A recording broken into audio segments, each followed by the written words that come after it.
Pendiri sekaligus pengajar pondok pesantren di Lubuk Linggau ditangkap Satreskrim Polres Musirawas karena diduga melakukan ruda paksa terhadap gadis di bawah umur di Pondok Kebun Sawit, kawasan Musirawas.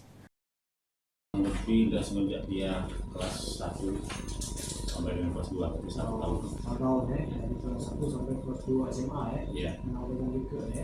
Lanang berinisial FI yang merupakan pendiri pondok pesantren di Lubuk Linggau sekaligus pengajar ditangkap Satreskrim Polres Musirawas karena diduga melakukan ruda paksa terhadap gadis 17 tahun yang merupakan anak muridnya dewek.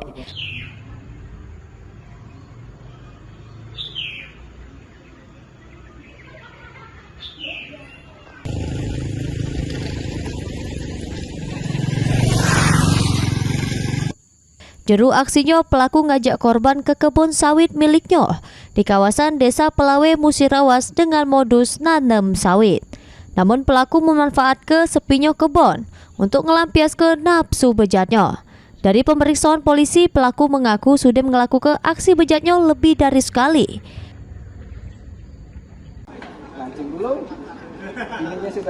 Mengajak korban anak didiknya pergi ke perkebunan sawit di wilayah Musirawas, yang mana dengan ajakan tersebut ikut dan juga dengan modus juga mengajak mancing di lokasi yang sama. Tapi pada saat itu si tersangka ini mengambil kesempatan untuk merayu dan membujuk korban untuk mau melakukan persetubuhan. Dan persetubuhan ini berdasarkan hasil pemeriksaan penyidik sudah dilakukan kurang lebih sebanyak 4 kali. Akibat perbuatannya, pelaku mendekam di jeru sel tahanan Polres Musirawas, dijerat dengan pasal tentang persetubuhan terhadap anak di bawah umur. Mulyadi, PAL TV.